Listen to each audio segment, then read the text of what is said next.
Welcome to the Eyes Up Mindset podcast, where we explore what it means to grow daily and find our best in every aspect of life. Welcome back to another episode of the Eyes Up Mindset podcast. I'm John Shirky here with my friend and co-host, Jamie Wagner. Jamie, good to see you as always, as we get to tackle another episode, another challenge, another way to share with our listeners on how to live eyes up. And this particular episode is going to come at you high energy, high emotion, I did some push-ups and drank some coffee before because I knew I had to bring it, and I still don't think I matched the energy that was brought. Our guest today was Evan Money, an unbelievable conversation that pushed us outside of our comfort zone about what our mindset is around a lot of the things that we do on a day-to-day basis. And it was convicting. And he said, I'm encouraged, because I know that you're going to take up this mantle. And that in itself is the call that we're going to have for you guys all the time. If you're out there listening and engaging with our stuff, and this conversation particularly, like, take something and take action as a result of it, because that's our call. After talking to Evan, that's our personal call. Do the work, take the action, paddle together, whatever it might be. But the call is simple. Act. Evan Money, thanks for joining the Eyes Up Mindset podcast today. It is our pleasure to have you. Excited for our conversation. I am beyond excited, and I'm whistling while I work here, as Jamie can attest to. So I'm ready to go. I love it. John kind of briefed me on your guys' conversation you picked up, and I was just excited because he's like high energy, high motivation, like exactly the type of people we love to engage with because they grow us. So you do some awesome stuff. You want to just briefly tell us a little bit about who you are and what you do so our listeners can kind of get an idea of this. Well, I know you guys have an extensive reach and an exciting audience. And what I've discovered is that, if you want to impress people, you talk about all the cool stuff you've done. If you want to connect with people, you talk about your failures. So I'll lead with, I am a product of a normal dysfunctional family. As you can see, this really is my real hair, and Money really is my last name. And although it was in name only, that's for sure. And my beautiful bride was unashamed to marry money. So I was very proud of her for that. Again, she thought there was a little bit, but actually it wasn't much at all. But I will just share with the listeners that the biggest room in my house is the room for improvement. And that simple truth is that it will always be that way, regardless of the next beautiful big mansion I buy or beach house or whatever I go to. The biggest room in my house is always going to be the room for improvement. So for me, it's all about lifelong growth.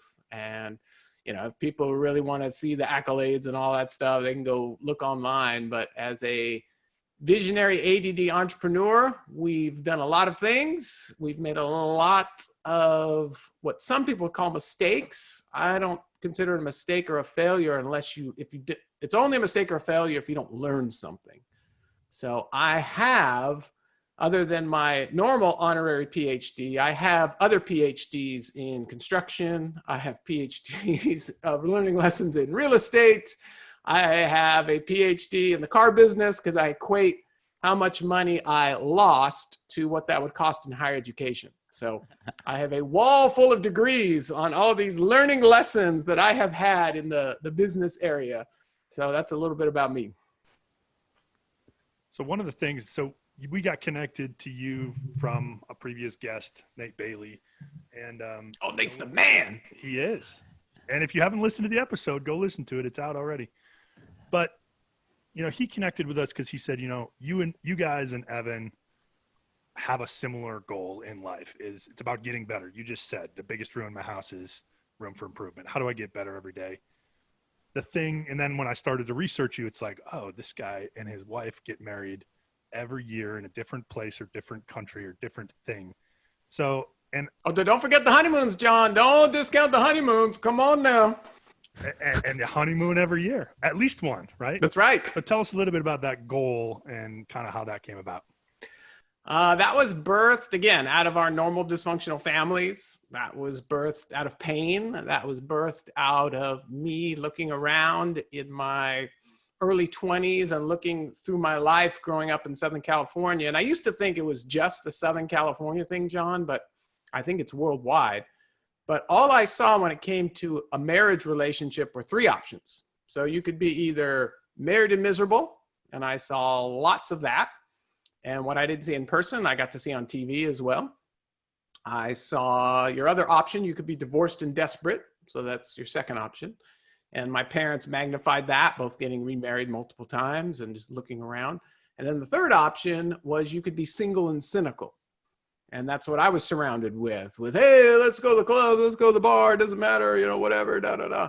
And I literally said I had my Neo moment, hearkening back to the classic Matrix, where I was like, I refuse to live this way.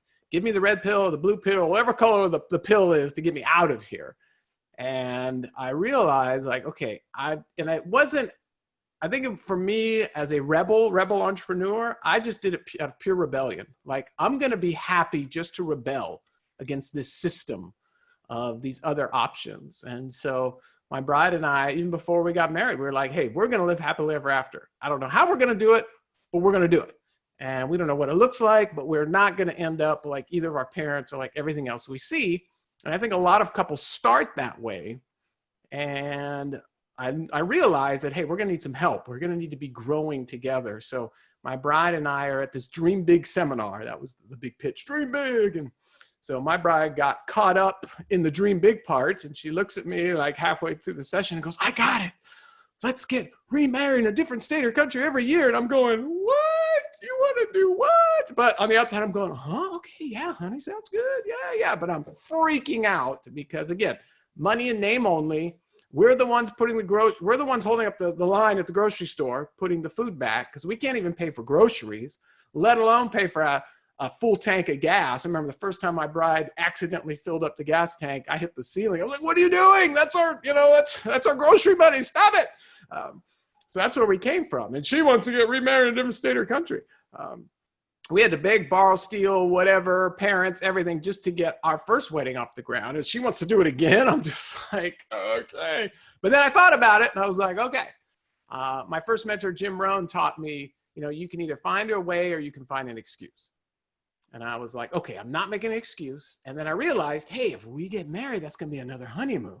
I want to do that again. So that's where my mind went. Instead of like, I can't afford it, life sucks. I said, okay, I got to figure out how to do another honeymoon. So the biggest my thinking could get to, again, fully tallying on myself, was the biggest, grandest I could come up with is, okay, we live in Southern California. I was like, okay, state or country, what could we do? I was like, oh, Tijuana, Mexico, wedding destination capital of the world. Yes. For those that don't know Tijuana, it is filled with glitz and glamour. And yeah, right. It was just a place you could do things cheap. So my mindset was, we're going to buy a $10 dress. We're going to go to the steps of some old rundown Catholic church and figure something out. And lo and behold, before that epic event took place, we ended up winning an all-expense paid trip to Paris, France for 2 weeks. And our first wedding renewal was at the Palace of Versailles, John and Jamie. And if you don't get out that much, I had no clue what it was. It's 700,000 square feet of awesomeness. And that's bigger than Costco, for those that are listening. And we got married in the gardens of this epic castle estate where my mind was blown of just like, okay, the lobby of this house is bigger than, any mansion I've ever seen in my life. I mean, it was incredible. And that was just God giving me an example of going, look, let me help you. Let's get past your limited mindset. Let me help you get out of your own way. And here's what's possible. And so that kind of set the tone. And as we look back, we just got back from wedding number 27. We didn't win a trip every year. So we got creative. So the first 10 years we had zero money. So I was like, how can we get creative? How can we make it work? And something always opened up. Something always happened. We had some of the fondest memories of people wanting to help us out. And hey, you can get married at our house. And hey, my friend's got a private estate over here and you can do this and do that. And it was so awesome. And then when I finally started making money, it was like, oh, I can finally spend some money. Woohoo, let's go here. Let's do this. Let's do this. So we've had big events, small events, medium events, but that just being in that mindset, we'll go back to Tony Robbins 101 of states, right? Talks about what state are you in, right? So my bride are in one of two states all the time as being married. We're either in a post-honeymoon bliss, which I'm in right now. Woohoo, thank you. Or we're in where's the next exciting trip going to be? Oh, where do we get to go next? How are we going to plan it? How are we going to do it? What's the theme going to be? So I'm in one of those two states. So I'm never, in this state of, oh, my marriage sucks, or how come she's not doing this? Or if she would just do this, then I would do that. We've never transgressed to that point because we're always in this honeymoon bliss state, or where's the next adventure going to be? And that has carried forward for over 27 marriages now. You and John were talking, and you said something that really stuck with me. It's like you didn't see the model in the world that you wanted for marriage. And you talked about the 3 types of marriage that you saw. And so much of our state or our mindset or our vision of what's possible is based on what we've seen and what we know and experience. And for me personally, like I relate to some of what you're talking about. My parents are still together, but it wasn't, small town Minnesota, nothing special about it. And there were challenges beyond measure. And to me, my first real example of what a marriage could look like was John and Hannah, John and his wife, and seeing what it meant for them at 21, 22, as they first got married and I was living with them to go through arguments or discussions, right? Instead of it having to be somebody goes to one corner and somebody goes to the other corner, and understanding that actually this is what marriage could look like. And so for that, I'm forever grateful to them, because it opened my mind to the possibility of something different. Because I was in that place where there was one of 3 options, right? You could be married and unhappy, divorced and desperate, or single and cynical. And I was just like, that's all. And then somebody showed me that wasn't all. And how do you talk about being that model of leadership to there's something else out there? Yeah, that was a mantle we didn't really pursue at all. It was more about self-preservation and just about, hey, this is for us. And the more we talked about it, people were just like, really? Wow, that's cool. Oh my gosh. Oh, you should write a book. You should write a book. You should write a book. And I'm like, that's the last book I want to write. Let me write about all these other things instead. And so it's interesting that, so my bride and I tried to keep it under wraps for a while. And then it really hit big when I brought for a gift, we made a website just so we could keep track of them all. Because it was always like, okay, what number was this? And where were we here? So I'm like, okay, we'll get this website. We'll put it on here. And the website really was just for her. And then people started finding it. People started asking questions. And next thing you know, here's kind of my tale of the whirlwind. You're famous when, right? When you make it to the British tabloids. So when you can see yourself in the British tabloids, you've made it. So we made like a full page spread. I still have it on the cover is like Adele giving somebody the bird, and then the aliens ate my baby. And then, we had this 2-page spread inside, like, here's this crazy couple that gets married every year. And this story went around the world. And I was like, wow, I still hadn't figured it out, right? That people need an example, but we realized we could be a light. We could be an inspiration. We could just let them know that it's possible. And we felt totally underqualified. We're just like, look, this, who wants to hear from us? Finally, we were like, okay, we'll write a book. And we had the greatest joy of writing it together. And it was such a blast. I mean, I have written a few other bestsellers, but my bride was just like, does anyone want to read what I have to say? And I'm like, trust me, they're tired of listening to me. They want to hear from you. And so we put the book out, and that became a bestseller, and that was a whirlwind, and that was exciting. And now it's about, okay, how do we get this out more? And as a guy, not get caught up in the ego side of, hey, look at me and look at this and da-da-da. More of it's just like, hey, look at the possibility. Look at what you can do. And so that's really kind of getting off the results. Like the other part was we would get frustrated that people would come to us, and we would do marriage seminars for a long time. People would come to us, oh, how do you do this? How do you do this? And we'd give them all this great information, but then they wouldn't do it. And we're like, well, what are you doing, right? You have all the tools. What's wrong with you?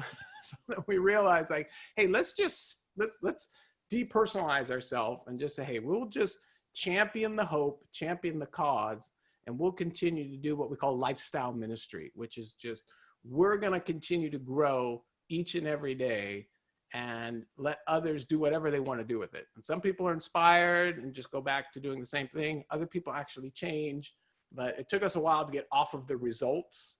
Like, we're not valuable unless we're getting these results. And it was like, no, we can just be the best us. And so we're now fully in that lifestyle ministry of just, we're just going to live our life, be the best that we can be. And for those that want to latch on and really want to grow, we're going to help. And for those that just want to say, oh yeah, cool, I read your book, when they really didn't, we're okay with that too. What a cool gift. I think that's something that even Jamie and I talk about almost daily, is how do we stop focusing on the results? And that's, I mean, we work a lot with athletes and teams, and that's exactly what we're trying to get them to do, is say, focus on the process. What is the journey? What are the steps that get you to happily ever after, get you to being successful? And then let people interact with it and engage with it however they engage with it. You know, do the best version of you. And I think that's a good challenge for everybody, is like, how do we wake up every day and be the best version of ourselves to be an example for other people out there as the model? So a couple things. I want to go back all the way to Tijuana, because we all want to go back. All roads lead back to TJ. Okay. No, but I think you said a really cool thing there, where you're like, you know, we didn't really know what we were going to do. I had this idea, we're going to buy a $10 dress and we're going to do it at some public place, and it's going to be, you know, the first step. But I think that is what holds people back sometimes, is they think it has to be Paris. It has to be, you know, Versailles, Lambeau Field, you know, some of those other places that you've been. Well, it doesn't have to be. It has to be, go put yourself out there and doors will open, which is kind of what you said. Yeah. Who says it the best actually is, well, I've got a few. I've got my version, which is take action and the world is yours. Because if you look at, you know, from a, you know, you guys, high performance and coaching and teams and whatever the goal is, whether it's, hey, I want, you know, net worth, or hey, I want happiness in my family, or we want to win this many games, or I want to do this, whatever the goal is, finite, infinite, doesn't matter. There's only one thing that's separating you from that goal, and that's action. That's it. That's all it is action. And I tell people this all the time. I mean, we all have a $10 billion shower in our house. People scratch their head. They go, oh, you haven't seen my shower, man. It's just filled with mildew and it's tiny and this little thing. It's like, everyone listening to this podcast has got an incredible idea in the shower. And sadly, most of us just leave it in the shower. And we could go back and they're still there, and other people have acted on it, but we have it. And so it really is, action is the only thing that separates it. And then one of my mentors, who was nice enough to come speak at one of our events we just had, but Bob Proctor. And I love Bob because here's a guy in his mid 80s who's got more energy than I do. And it's just like, wow, I need to pick up my game. Bob's talking here, he's full of energy. But Bob says it the best. He says, you don't have to know how it's going to happen. You don't have to know how you're going to do it. You just have to know that you're going to do it. And I was like, and I kind of reversed engineer some of my past success. I was like, he's absolutely right. All my great successes, from my first movie to my businesses to all the stuff, I had no clue how I was going to do it. I just knew, it was like, hey, we're going to make a movie. Hey, we're going to start a business. Hey, we're going to do this. Hey, I'm going to have an amazing marriage. No clue how. And I think too often people get paralyzed with the how, rather than just, hey, you know what? I'm going to do this and we're going to figure it out along the way.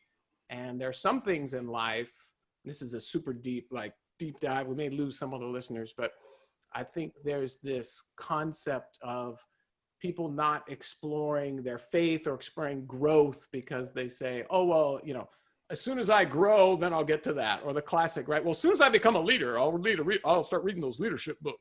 Yeah, you know.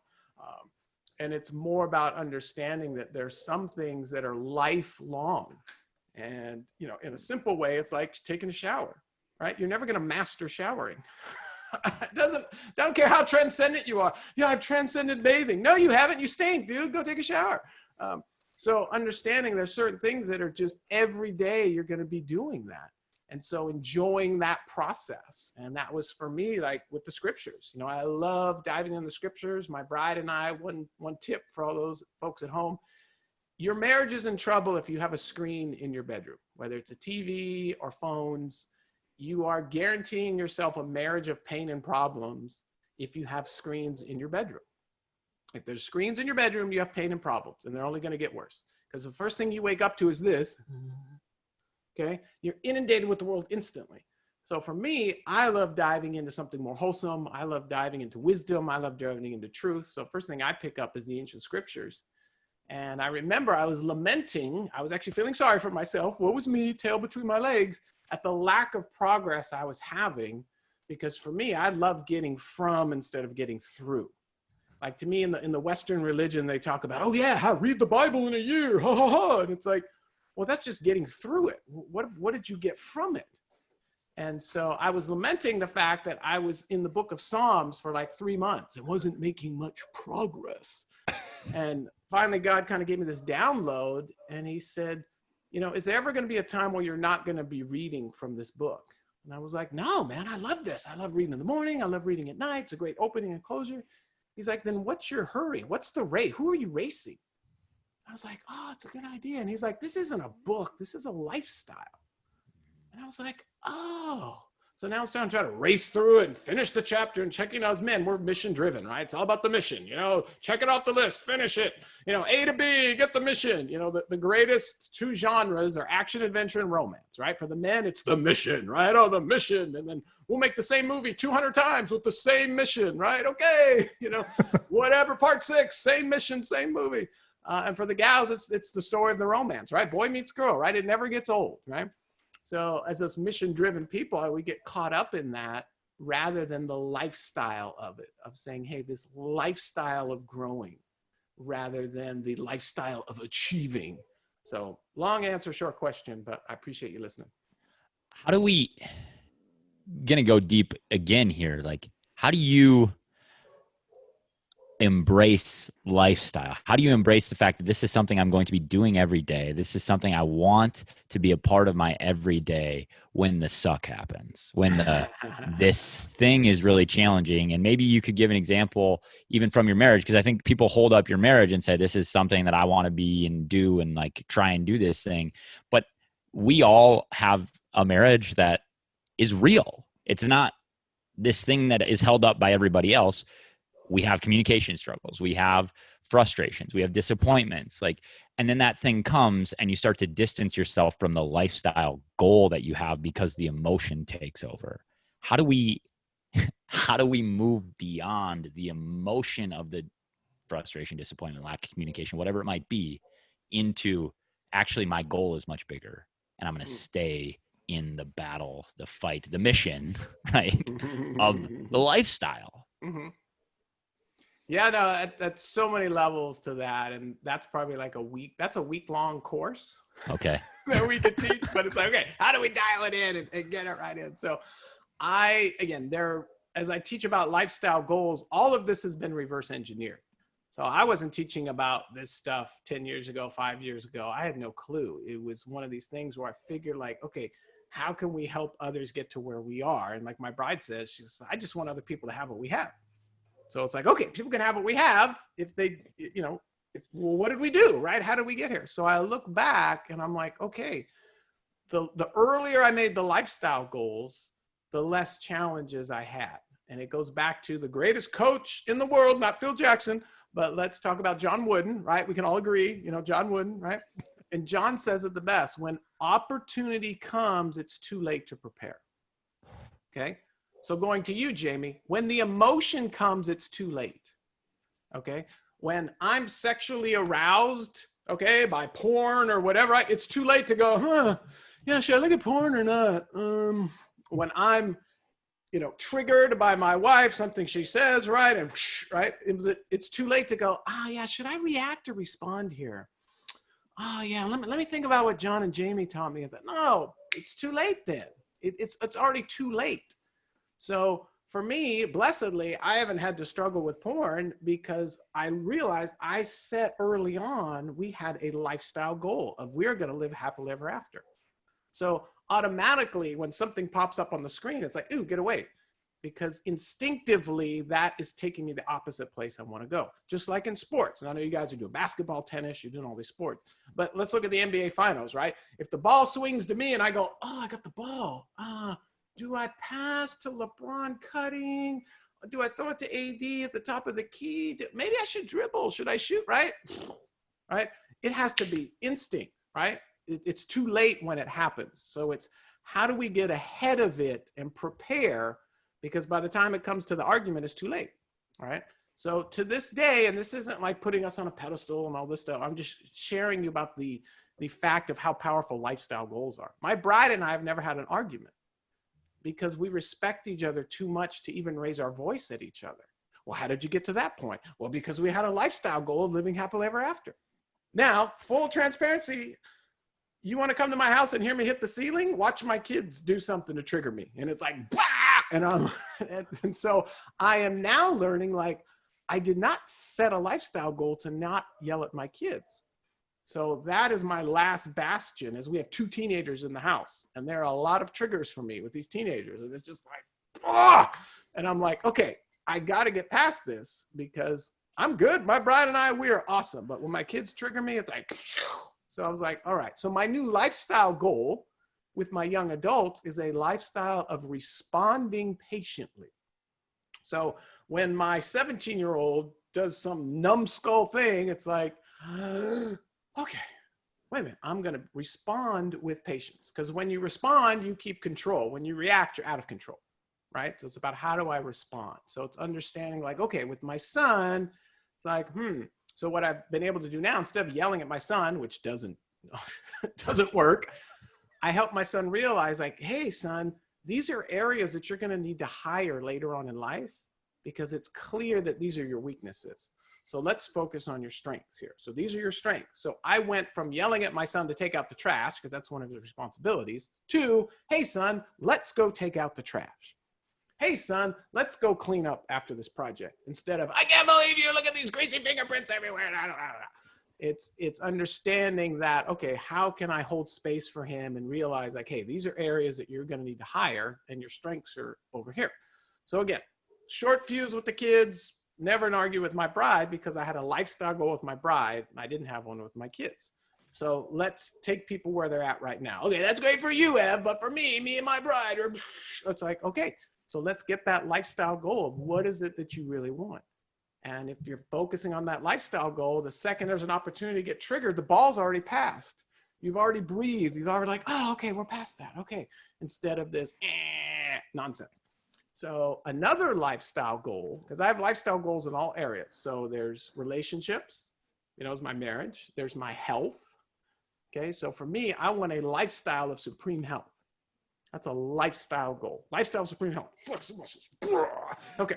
So to have that lifestyle, I don't have to sit and go, yeah, am I going to go to McDonald's today? Yeah. Oh, yeah, right.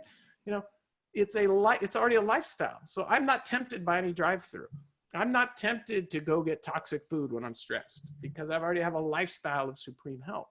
So the sooner you get the lifestyle goals, and then once you get the lifestyle goals, you can work on the finite goals, right? I want X by X, right? So for us, let's harken back. Lifestyle goal of happily ever after. Finite goal of remarrying in a different state or country every year. And then my long-term, because again, you need long-term, short-term, right? My long-term is 100 marriages by my 100th birthday. So that's a long-term finite goal. I got short-term finite goals and I have a lifestyle goal. So I was just watching one of Emmett Smith's old videos because he's a big goal-setting guy. And Emmett in high school had a goal to be the number one all-time rusher in the NFL in high school. Okay. And that was that early on goal. So Emmett didn't have to worry about, oh yeah, do I want to go smoke crack in the alley with my friends? Well, no, that's not going to help me be, the greatest running back ever. So the sooner we can put those in place, put the big things in first, then again, it goes back to John Wooden. When the opportunity comes to react or respond, you're already prepared. And you're already ready to just go, boom, okay, I already know what to do. Boom, I already know what to do. Boom, oh, my bride's upset. Okay, great. I'm not going to react. I'm going to respond versus what I normally do, which is, what are you talking about? Well, if you do this and that, right? So there's some help for you. So I think all of that is an incredible challenge certainly for marriages and for us as individuals. How do we get to those lifestyle goals? So then we can work backwards to, what do I need to do today? What do I need to do, in the next hour, whatever it is. I think one of the challenges, and speaking from my perspective, my wife and I are very different people. Oh, you don't say. Right. And her lifestyle goals may not always match up to what my lifestyle goals are, if I could even identify them. Right. So I think would be one. If I was listening to this, I'd be like, well, yeah, cool, Evan, but it sounds like you and your wife are on the same page with that goal. Right. And I'm guessing that it's not that simple, right? There was a process. No, it is. It is. So yeah. So that's a great, and I appreciate you telling on yourself. And also telling yourself that you weren't listening. So that was great, right? Like, well, if I was listening, but I'm not, because I'm multitasking and I'm working on my next guest. And yeah, I'm coaching. And oh yeah, we got this Evan interview. No, I'm kidding. But I'm half kidding. Okay. So here's the thing that you need to understand on a marriage component, because that seems to be the theme here. So how many times, John and Jamie, don't both answer at once, but raise your hand if you've heard this with friends, family, relatives, whatever. Gosh, Mary and I, we just grew apart. Have you heard that? Right? Okay, the laugh. Absolutely. Right? Okay. And to me, that's the biggest duh, or like, we drifted apart, right? I don't know what happened. We just drifted apart. Well, here's a giant news flash. There is a drift in all our relationships, a daily current that is pulling us apart. And it's called life. It's called kids. It's called work. It's called your job. It's called your business. It's called other people. It's called everything, television. It's called pro football. It's called whatever, right? There is a drift pulling all of you listening, you and your spouse, pulling you apart every day. Oh, there's no hope. What I can do? Here's what you got to do. Pick up the paddle, okay? You Minnesota guys, right? You understand this. You know the lifestyle, right? How many times have you gone on a kayak or a canoe, right, and tried to stay next to somebody? You're like, hey, let's go kayak, and you turn your head and they're 10 miles that way. Like, what happened? Where'd they go? Right? Come back, right? Or you've been on those lazy rivers, right? Like, okay, I'll sit on my little inflatable. You sit on your inflatable. We'll just float down the lazy river together. You turn your head, right? They're like, come back, right? The current takes them, right? So it's about understanding that every day you, John, I'm going to talk to you, and I'm talking to me while I'm talking to you. Mm-hmm. So first of all, it's about taking full responsibility. That's number one. And understanding, say, I have a responsibility to paddle. I have a responsibility to understand that my bride and I, when we got married, we did not magically become one boat. I'm going to get married, jump on your boat. I don't know if you have kids, but Moana was a popular movie. The great classic, the whole movie, Moana is trying to yell and shame the god Maui. Moana, you will get on my boat and you will take me here. And Moana's like, take a hike, right? And it wasn't until Moana took responsibility and said, oh, I'm just going to go do it on my own. And, he came along, right? Because he just kept yelling and screaming at her. So it's understanding that you're two separate boats and you always will be. But it's about how can we paddle and row together. And you just told on yourself, which I appreciate. I'm like, hey, we're not aligned. Hey, she's got different lifestyle goals and I got different lifestyle goals. Well, it's time you started paddling so you could get together and unified.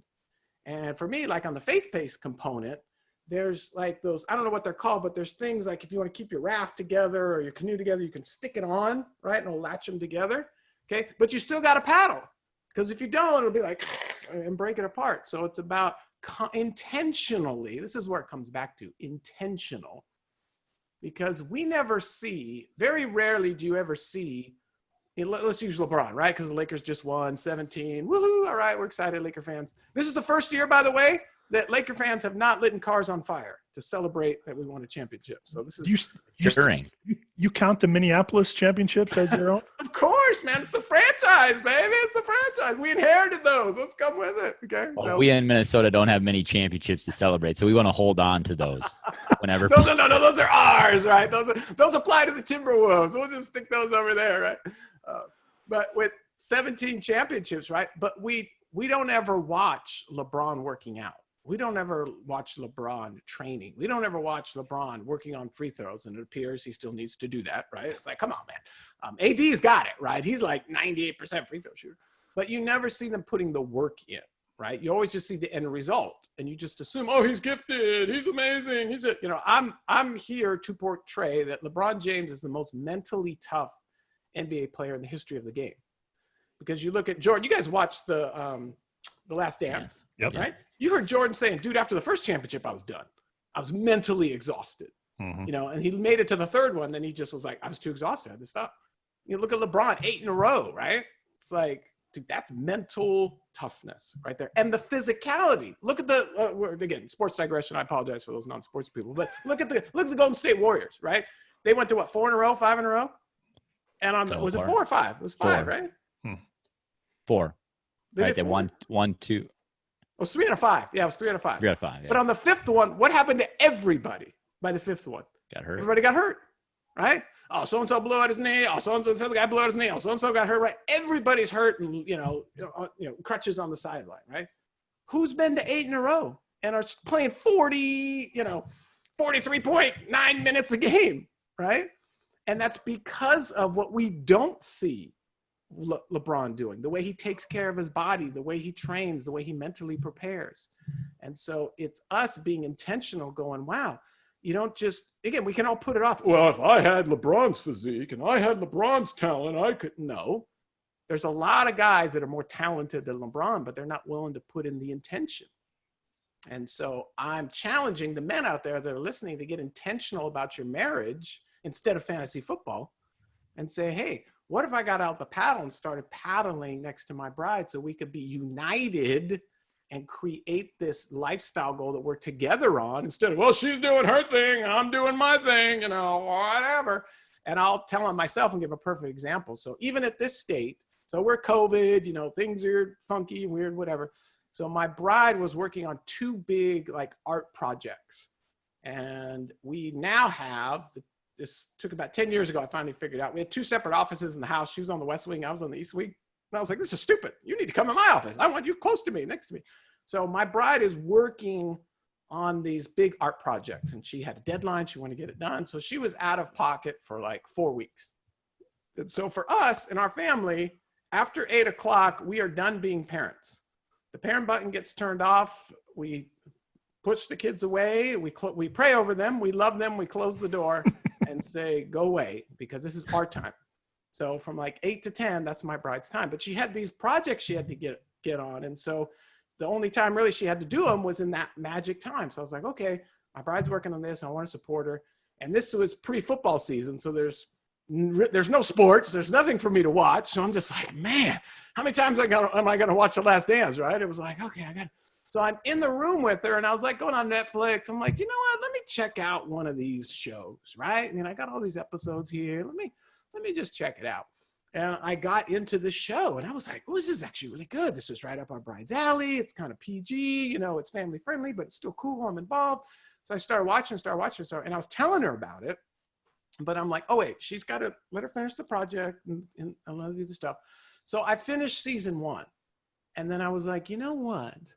I'm doing exactly what I'm preaching against because she's not watching what I'm watching. And I was like, So I put pause and I stopped watching it. And I went back to reading more books. And then when my bride's project was done, I said, hey, let me show you what we're watching. So we are sitting down and watching those episodes together, even though I've already seen it.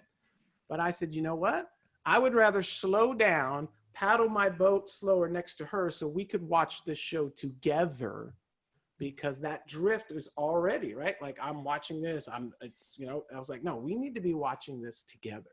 So rather than me saying, hey, I've worked hard, I deserve my entertainment, I do this, it's like, nope, I need to put that aside and wait so we could paddle together and watch the same show at the same time so we are united. And now she's whacking me going, how can you tell me about the show sooner? This is amazing. Oh my gosh, this is fabulous. And so that's just a perfect example of hey, I'm not perfect. It's still the room for improvement. And it's even with COVID, how do we figure out how to paddle together so we're united? Because that drift seeps in everywhere. So again, it takes intentionality, it takes work, And again, there's only one LeBron James. I mean, how many great, amazing players that have great talent versus that actually produce? There's not that many. So my challenge to the men out there is, instead of whining, instead of complaining, instead of, oh, yeah, let's have another beer, I encourage you to have a marriage of greatness. And most people never even heard that term, right? They're always, oh yeah, just whatever, you know. I was like, no, so the men out there, I challenge you to have a marriage of greatness. And there are plenty of examples of what that can be like. And yeah, you may have to put fantasy football aside. Yeah, you may have to, like for me, I never watch live sports. I do not watch live sports because it takes too much time. So if I want to watch football, the game's recorded. So it's an hour and a half max. I can just skip the commercials. So I have my time to watch. But again, I won't watch live sports. It just takes too much time away from that time with my bride and my kids. So I hope that helps. Well, it speaks to something that we talk about a lot on this podcast. Start with awareness, move towards action, right? Start with becoming aware of who you are and what things you struggle with, what things you want to do, and where you're paddling. Like, know where you are, and then find out, in this context, for your marriage, for your relationship, where is the other person? Then go close the distance between the two of you. Yes. And then it's mission-driven guys, right? Like, okay, I did that, done. So like, that's one of our favorite love songs of all time is Back at One by Brian McKnight. And that is the greatest anthem you can have in a successful marriage. Whenever I think my work is done, then I start back at one.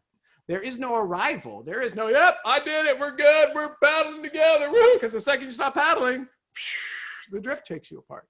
So it's that constant growth mindset of saying, hey, just like LeBron, right? You hear LeBron, like, hey, today he's in the gym. He won't touch, he said, after normal, like in a normal season, like he'll take a month off where he doesn't touch a basketball, but he is never not exercising, never not working out. And that's his lifestyle of like, hey, I'm constantly taking care of my body. Now the workout shift, right? Depending on what's going on. He may, again, put the basketball down. Like he doesn't touch a basketball for an entire month, but he doesn't stop exercising and working on his body. And it's the same with the marriage, the same with anything else. There's no arrival. There is no arrival point. There is this fallacy of, I'm going to figure it out. I'm going to arrive. I'll never have to do that again. It's the joy is in the journey. The journey is in the joy. And it's this lifestyle of growth. And understanding, yeah, you're going to have these peak moments. Like, yeah, we're having this awesome connection. We made this peak moment. But as you guys know, you've climbed a mountain before, but the air on top of a peak is really thin. It's not sustainable. You can't live on the mountain peak. So you're going to have peaks and valleys and peaks and valleys and peaks and valleys, and just understand it, a never-ending joyful journey rather than this, one day I'm going to get there. One day I'm going to figure this out. If I can just read the next book or get to the next seminar, then I'll figure this out. No, it's the lifestyle. And that's, again, all comes down like on your other show when you had the coach preaching Pete Carroll principles. Now, Pete used to live in our neighborhood up here when he coached at USC, and that's what happened. What is Pete 101? Compete. And it works in any level, right? Of like, how do we compete to be the best us versus wins and losses and all that stuff? And it keeps you where you are. When you focus on competition, it keeps you where you are in terms of what do I need to work on today? Yes. And then it advances you to where you're going next. Like, it's not, I don't know. I love this. I love this idea that it's a lifestyle because it doesn't end. Mm-hmm. It doesn't end. And joy is possible in all of it. Yes. So it's really just absorbing that. And again, but there's a lot of people that won't buy in, that will, again, we're the class, I don't know what it is, but there's a lot of people that want to fight for their limitations. There's a lot of people that want to, subscribe, or they want to be loyal to their limitations, right? And that's what this show is all about, is like breaking the mindset, breaking the paradigm, saying, look, those aren't serving you. If it's it doesn't matter anything, health, fitness, relationship, finances, if it's not a lifestyle, it's not going to happen. If you got to think about it, it's too late. It's easier though. That's why. Exactly. Well, no, it's not. It's not. It's harder. It's harder. When you have to think about it, it's hard. When it's natural and it's the flow, it's like, oh, what did I just do? Oh, wow, that was nice. Wow. It's when you have to think about it and you're like, oh, shouldn't I? That's hard. That's hard. The classic, I learned this from I did a lot in the foster care system early on in our marriage when my kids were younger. And I remember this young foster kid sharing this with me. And this is a kid whose both parents died. So he's in the foster care system. And he's telling me this, okay? The foster care kid whose both parents has died. He goes, you know what, Ev? Life is hard because we make it hard. And I was like, isn't that the truth?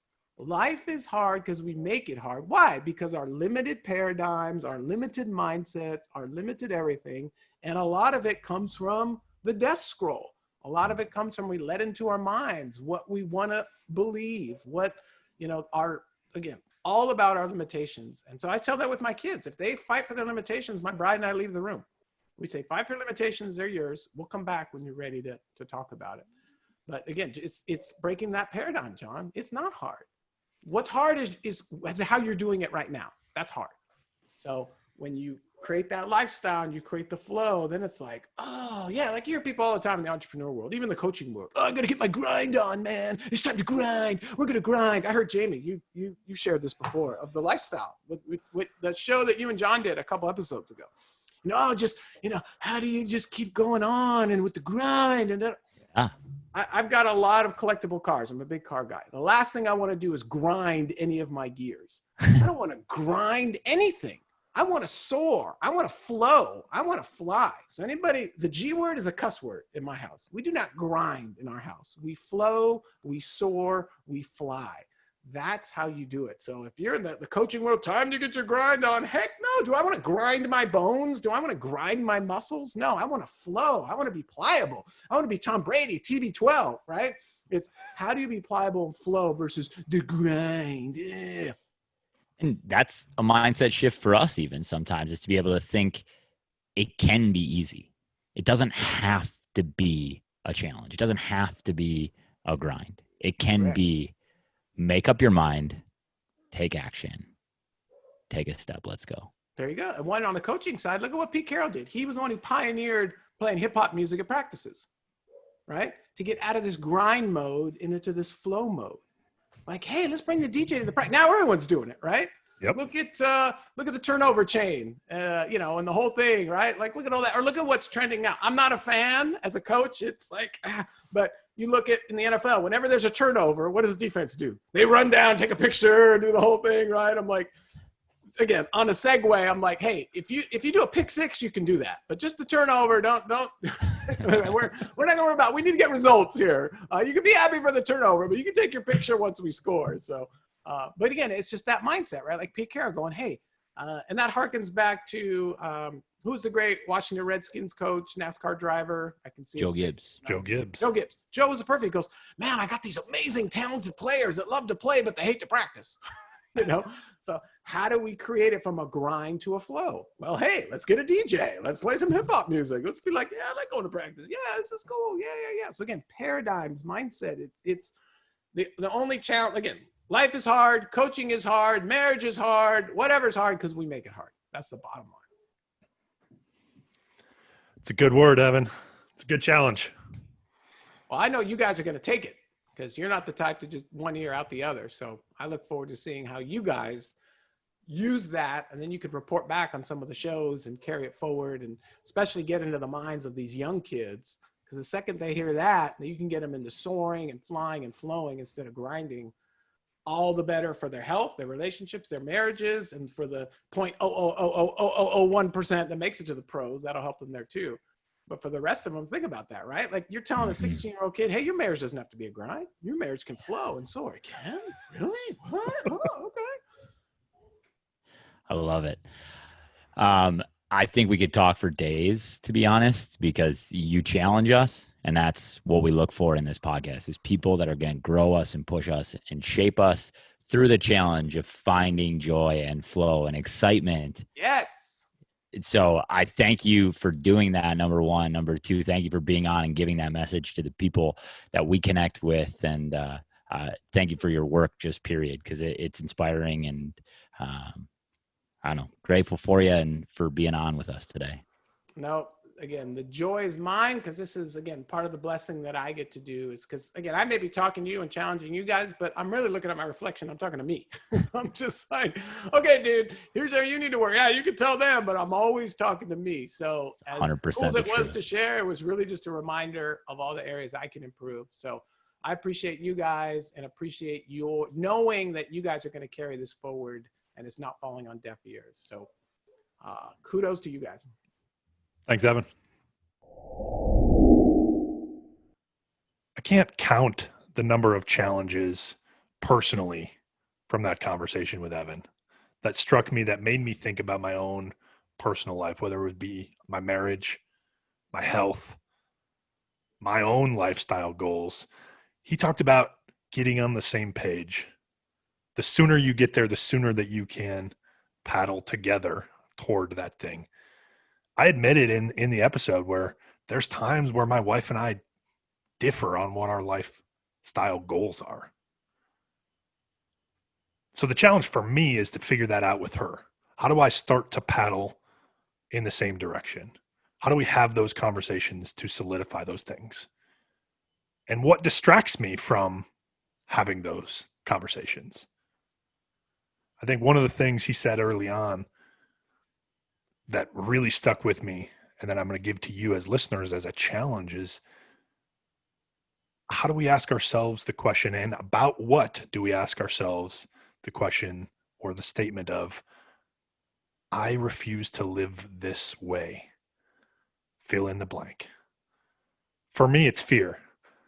Fear of the unknown, fear of being inadequate in that life goal. But all of those things, he talked to off air when we were talking to him. He shared this thing with us that said, fear is conquered by action, or something along those lines. Take action. It doesn't matter how, just do. So the challenge for you today is, what's an area of your life, whether it be in your lifestyle goal, whether it be individually, in your marriage, in your friendships, that you're going to say, I'm going to refuse to live this way. I'm going to stop living this way. And this is the action I'm going to take. This is the step. And as always, live eyes up.